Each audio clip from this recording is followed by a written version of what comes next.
First, you'll need to draw some aspen trees. Draw with a pencil first. Leave points at the top.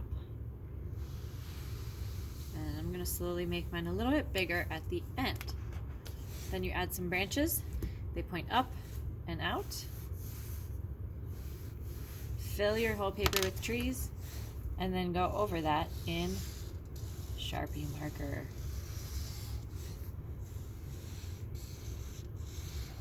They can be wobbly or straight, but nature is never perfect.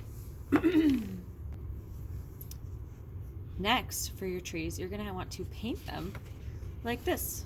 And we have a fun magic trick for that. You're going to need a piece of cardboard where it has like some good edges on it, like that.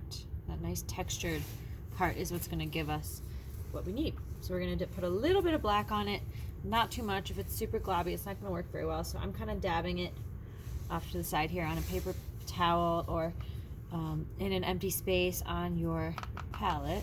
Mine's just a little wet right now. And then starting from one edge and just swiping across.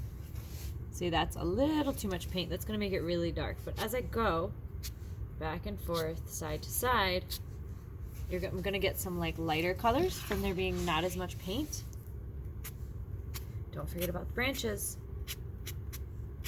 And just kind of swiping from edge to edge. Don't worry if it goes outside the lines, because we're going to cut these out at the end.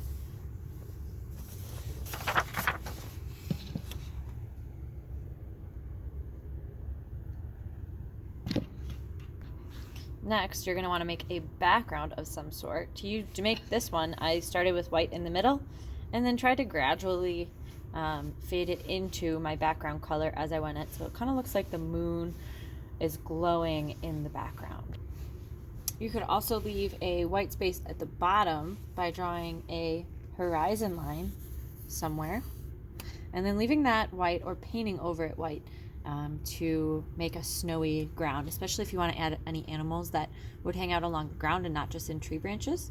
You're going to want to have a line that shows where the ground stops and the sky starts. That is what we call the horizon line.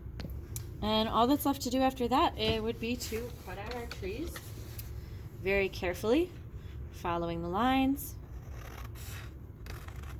and cutting off any of those places that we went outside with our paint.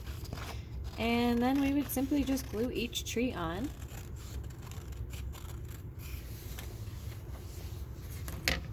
to the paper so that we have the background showing through.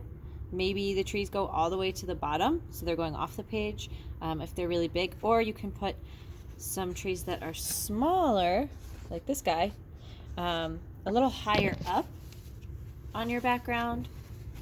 So either they're going right off the edge because we're so close to them that we can't see the bottom, or you can see the bottom and they're a little bit smaller and shorter because their objects get smaller as they go back in space. In other words, as the object moves up the paper, it's going deeper and further away into space versus being up close and really big and close to us. Enjoy!